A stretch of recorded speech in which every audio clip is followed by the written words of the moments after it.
Hello बच्चों, let's read this question. If a circle passes through the point A, B and cuts the circle x square plus y square is equal to k square orthogonally, then the equation of the locus of its center is. तो हमें equation बतानी है locus की, उसके centre की, circle के लिए। ठीक है, स्टार्ट कर लेते हैं की कॉन्सेप्ट से। तो देखो की कॉन्सेप्ट क्या हो जाएगा, हम जानते हैं यहाँ पे इफ सर्किल्स, दो सर्किल है। देखो पहला सर्किल है C1 जिसकी इक्वेशन है x square plus y square plus में 2g1x प्लस में 2f1y plus C1 is equal to 0। यहाँ पे कैपिटल C1 है, ठीक है।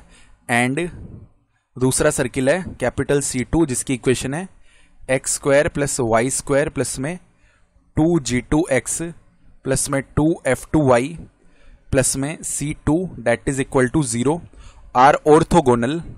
अगर ये दोनों सर्किल आपस में ऑर्थोगोनल है तो दिस इंप्लाइज, देखो यहां से क्या होता है 2g1g2 प्लस में 2f1f2 is equal to C1 plus में C2 होता है। ठीक है, ये होता है। तो अब देखो अपनी तरफ से एक सर्किल एज्यूम करते हैं। Let the circle is capital C जिसकी इक्वेशन है x square plus y square plus में 2gx प्लस में 2fy प्लस में C इज इक्वल टू 0।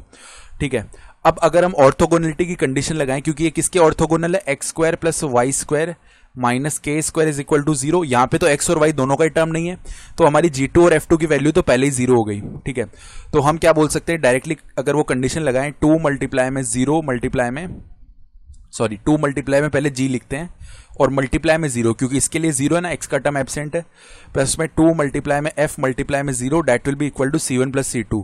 तो यह आ जाएगा C माइनस के स्क्वायर के इक्वल, यानी यहां से 0 इज इक्वल टू आएगा C माइनस के स्क्वायर, तो C का वैल्यू बन जाएगा के स्क्वायर के इक्वल।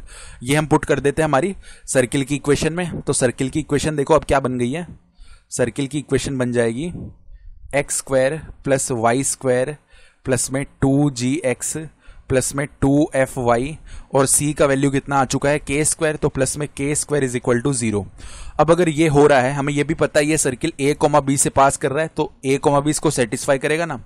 a स्क्वायर प्लस में b स्क्वायर प्लस में 2ga प्लस में 2fb प्लस में के स्क्वायर इज इक्वल टू 0। अब हमें चाहिए इसका सेंटर का लोकस। तो देखो फॉर लोकस ऑफ सेंटर हम जानते हैं किसी भी सर्किल का सेंटर क्या होता है, जब ये इस फॉर्म में सर्किल हो तो इसका सेंटर माइनस जी कोमा माइनस एफ होता है ना। तो हमें क्या करना पड़ेगा, देखो माइनस जी कोमा माइनस एफ को सब्सटीट्यूट करना पड़ेगा किससे, एक्स कोमा वाई से। ठीक है, इसका मतलब जी को माइनस एक्स से सब्सटीट्यूट और एफ को माइनस वाई से सब्सटीट्यूट। तो ए स्क्वायर प्लस बी स्क्वायर, इधर से देखो क्या हो जाएगा, यहाँ पे जी की जगह पे माइनस एक्स रखा तो माइनस का 2ax, इसी तरह माइनस का यहाँ पे क्या आ जाएगा, ये आ जाएगा हमारे पास में माइनस का 2by प्लस में के स्क्वायर इज इक्वल टू 0। ठीक है, तो फाइनली हम क्या बोल सकते हैं, इसको देखो ऐसे भी लिखा जा सकता है, माइनस 2x और माइनस 2by को उस तरफ ले गए तो 2ax प्लस में 2by और माइनस का क्या आ जाएगा a square plus b square plus c square that is equal to 0। ऐसे बन जाएगा ये। तो अगर करेक्ट ऑप्शन देखना चाहें हम देख सकते हैं, हमारे पास में करेक्ट ऑप्शन देखो हो जाएगा option A। I hope you understood this explanation. Best of luck.